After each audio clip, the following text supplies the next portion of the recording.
Right, and that leads us to the Coke bottle problem. And this is where someone's, been masking all day, and it's really taking a toll on who they are. So, it's like shaking that Coke bottle up, every time they have to put on this mask or trying to have that social acceptance, so that as soon as they're in that safe situation at home or with someone that they trust, they explode, and it's very difficult for them. Can you speak a little bit to that? Yeah, so a lot of our families and parents report this, and it can be really, really challenging for a parent because it makes them feel like they're not heard, and it makes them feel like their voice isn't respected within a room of maybe other professionals or teachers or supporting staff. Because you might see a child, and it's like the Jekyll and Hyde syndrome, where you'll see a child in one environment and they'll act completely different to how they are in the other environment. Yes. Well, and that also makes it challenging, especially with our younger ones that are diagnosed as they get a little bit older, because they're able to mask in that school environment. And then, at home, it's a completely different story.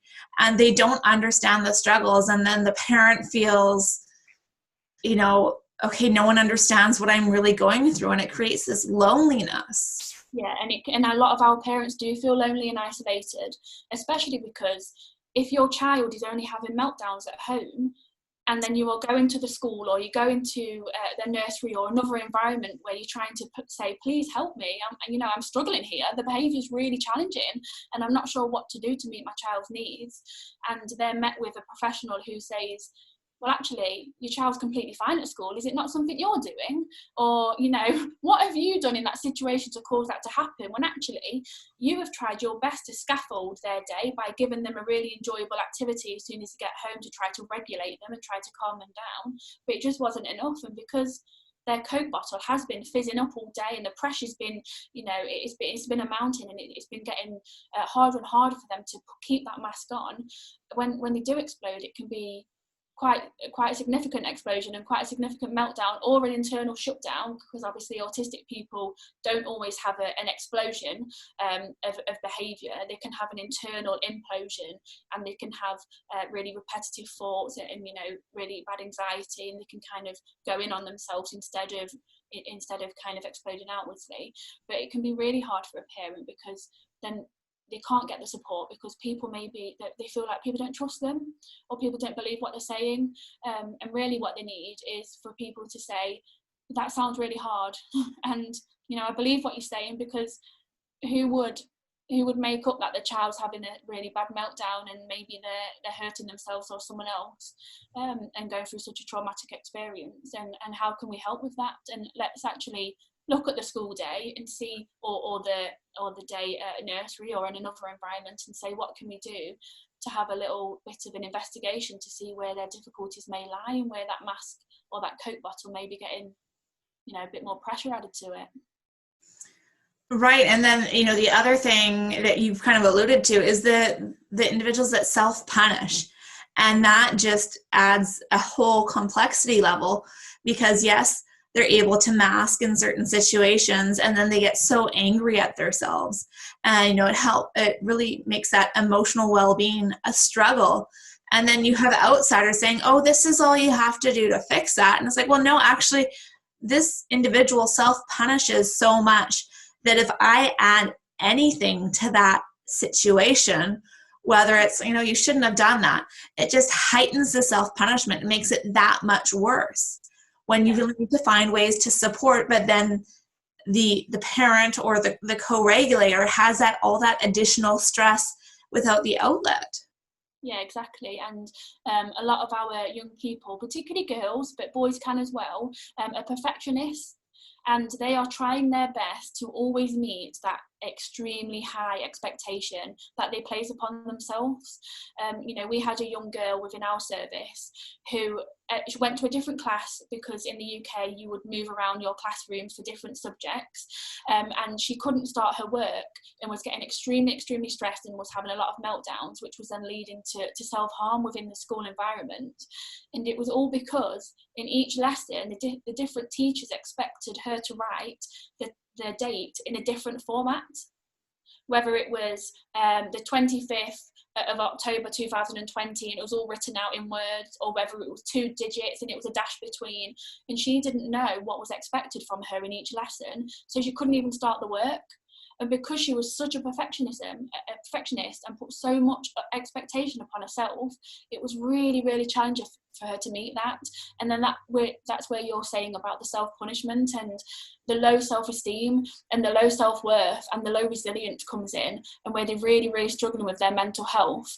And you're very correct in saying you don't want to add to that at all, do you? So if anything, when they've had a really bad day and they've came home, it's the type you don't want to be taking things off them. You don't want to be saying, you know, you've had a meltdown, I'm going to take your game off you, I'm going to take your favourite sensory toy off you, I'm going to take something that you really enjoy off you. Actually, it's like, would you like more time with your sensory toy? Would you like more time doing your favourite activity? Because they need that self-regulation time to bring themselves around. And actually, it's not around consequences and treating a child with the consequences, because they can't learn to be any different, because it's their autism, isn't it? And they need to be accepted, and instead of them being expected to change, they need the environment around them to change and supporting adults to help them. So you're definitely right in that. And I think sometimes the way that you would support a young person if they were masking and then having a meltdown is very different to how you would treat a neurotypical child who was struggling maybe with something that was happening. Definitely. And, you know, there's this term that a lot of people in the autism community hate, and it's one that I don't like either. It's high functioning.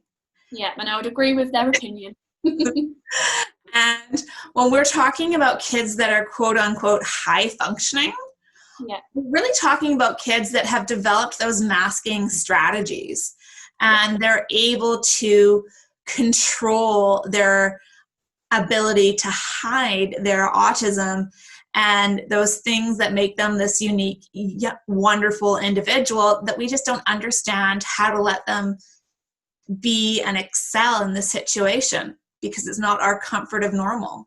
Yeah, exactly. And I feel personally the word high functioning is what physicians and clinicians give to an autistic person to help them understand how they see their autism.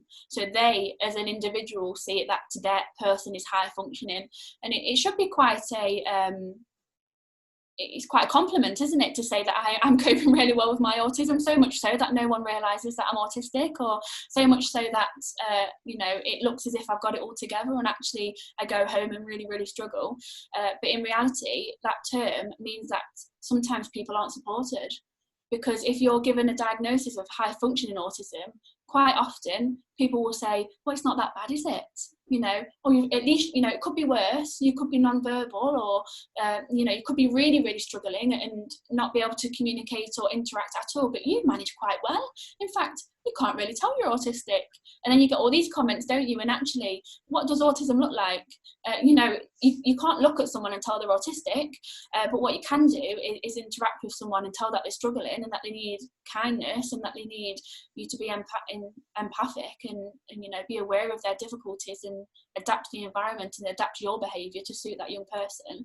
But the word high functioning and low functioning, it's really challenging, isn't it? But I think it must be hard as well for the person who gets that diagnosis, because if you do a lot of research, high functioning autism, or maybe the Asperger's label that you used to get previously, there's different literature and different information around that, isn't there? And sometimes in the UK it can be hard for those to get support. You know, if they're labelled as high functioning, people think they should be able to cope better, so then they punish themselves a little bit more, because actually I'm called high functioning autistic, so shouldn't I be able to cope better in this environment? Shouldn't I be able to do better? So it's, yeah, the terminology sometimes isn't helpful, is it? Not at all. And then, you know, parents are struggling because their child's considered high functioning, so they're not getting the same supports that they are entitled to in the school systems, because the kids aren't that big squeaky wheel. They're masking it, making it so they can blend in with the other students.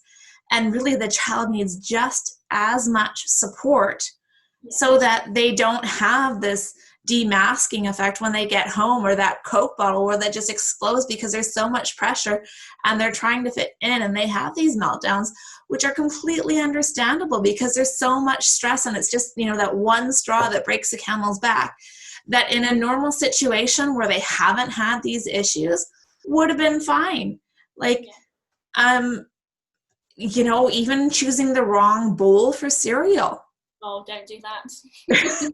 and it is challenging, for parents in these situations where, there isn't that one set thing all the time, where it's consistently inconsistent.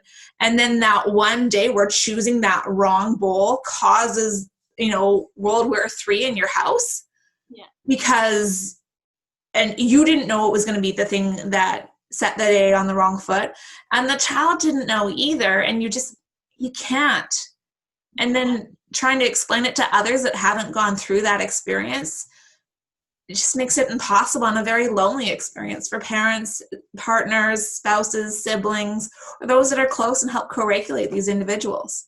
Yeah, and I think you're very correct. If someone has got a diagnosis of being severely autistic or low functioning, they're automatically entitled to more support, or maybe specialist provision. And in that specialist provision, they will get sensory support, they'll get speech and language support, they'll get, occupational therapy, physiotherapy, whatever needs they have will be met, hopefully, within that specialist setting.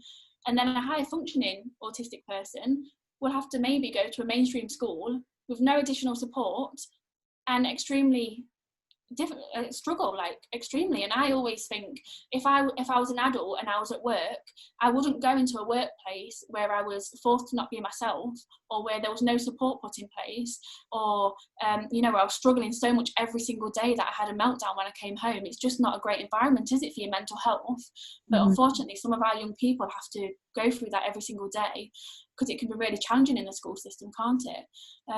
And like you said about parents, I think it's so important for parents to connect with other parents and to try to meet people who are like-minded and going through their similar experiences.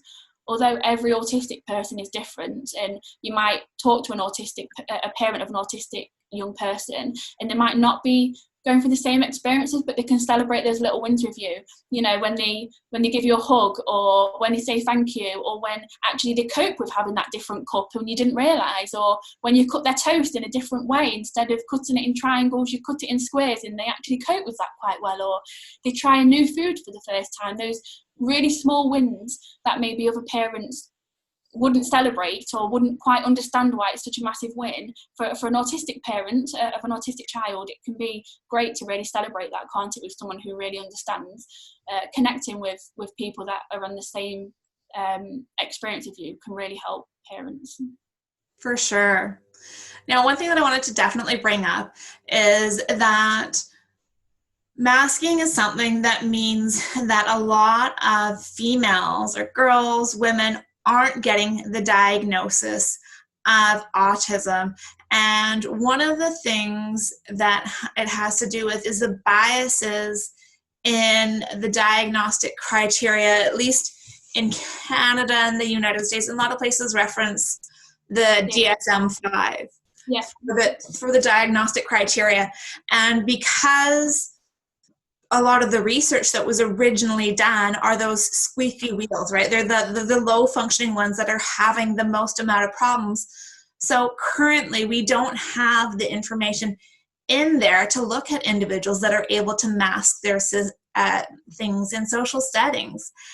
And I think this is a huge disservice. And, we're obviously trying to move forward, but, there's people that say that a female with autism that has the ability to have this masking is really presenting like a neurotypical male. Yeah. Right? And so that we need to really dig deeper into this. And I just wanted your feedback about how you feel masking plays a part in this. I think masking definitely plays a massive part in the lack of diagnosis of women and girls. I think it's quite significant, actually, and that's why we get a lot of women and girls that get diagnosed as adults. and maybe they don't really understand their differences and needs until they become adults. And maybe a lot of our parents will get diagnosed once their children go through the diagnosis process, because they'll learn more about autism and then reflect upon their own needs and realise actually that they fit the spectrum, and they'll go for a diagnosis. But if you look at the diagnostic criteria and you're thinking that person has to have a difficulty with social interaction and social communication, well, if you're able to put a mask on and give a superficially competent kind of presentation of your interaction and communication with others, you're not going to quite meet that criteria, are you? But I think clinicians and professionals need to dig a bit deeper. They need to get to know that young person. A school that I used to work at, I met this young girl, and she was 6, and I was doing the assessment with someone and just kind of shadowing and working alongside them.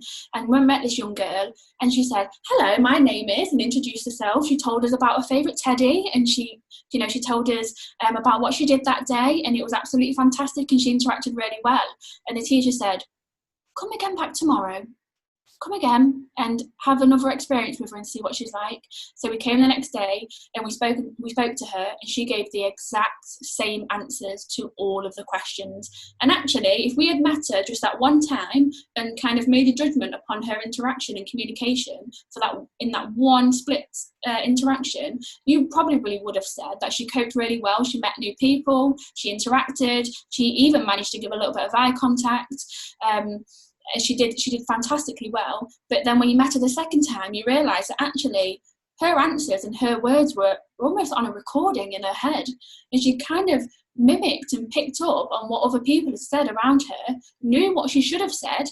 It's socially acceptable to introduce yourself, it's socially acceptable to tell them what your favourite toy is, and it's socially acceptable and it's okay to tell them about your day. So that's all she would do. And if you asked her a question, what's a toy that you don't like? Couldn't give you an answer, just wouldn't speak, completely shut down, and couldn't have that conversation and at that level, because she hadn't been able to mimic that and to record that in her head. A lot of girls will often stand in front of the mirror and will really kind of test out what someone might say to them and what answers they would give to people. So yeah, it really, really impacts the diagnostic statistics. I think a lot of women don't get diagnosed, and there's limited understanding. But what I would say, in the UK, specifically where I work in the northeast of the UK, and we work with training professionals and upskilling them in that understanding. And I recently had some meetings with some of our mental health clinicians over here, and they are definitely increasing their understanding about women and girls. But I think it's frustrating because the diagnostic manual doesn't get updated as quickly as their knowledge does. So while they are learning more all the time, and they can put that into practice, if they can maybe observe a behaviour and say that it's an autistic woman or a girl, but if it doesn't fit that criteria, it's really hard when you're kind of kept back, because that criteria is really old-fashioned. And it's based on that myth, isn't it? That it's a boys only condition, and more boys are autistic than girls. Mm-hmm. Definitely. So is there anything else that you wanted to talk about, and about masking and what we can do as a society to understand it more? Yeah, I think we can just be empathetic, really, and understand that just because someone is acting a certain way or putting on a really competent social interaction, it doesn't mean that they're okay. And it may look like someone's okay and someone's coping, but that's not always a true reflection of how they're really feeling. And sometimes it can be nice to ask a person how you might be able to help them, instead of just assuming that you know the answer, because each autistic person is very different. So some autistic people would like a bit of space and maybe a bit of time to regulate and bring themselves down, or maybe listen to music, or maybe have a sensory experience, where others would actually like you to be there and would like some physical support and would like to talk through what's happening or how they're feeling. So I think just a little bit more understanding that just because someone looks okay and is able to have a conversation with you, it doesn't mean that they are okay. And please listen to parents, because parents are the experts of their young people. No matter how expert you are within your field of understanding, a parent knows their child best. And if they say they're struggling at home, they probably are. And if they are struggling with a subject or with a difficulty, just try to offer help and understand that a young person can be extremely different, and an adult can be extremely different in different environments. And, you know, we can do our best to try to understand their needs and ask them how we can help and adapt our communication and environment to suit them instead of expecting them to adapt to us. Definitely.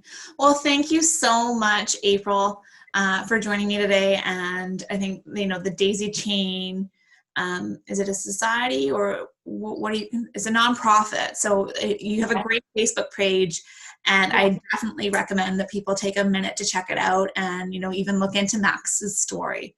That's how I found out about you. And they definitely have some great resources. Yeah, if you go onto our Daisy Chain Facebook page, then there's loads of things that are always uploaded there. And we've also got a website where we keep that updated with resources and information too.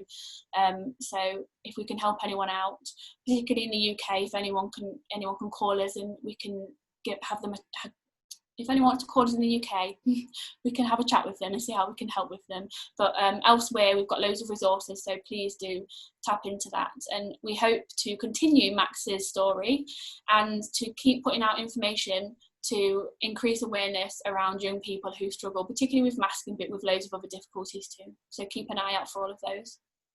Thank you.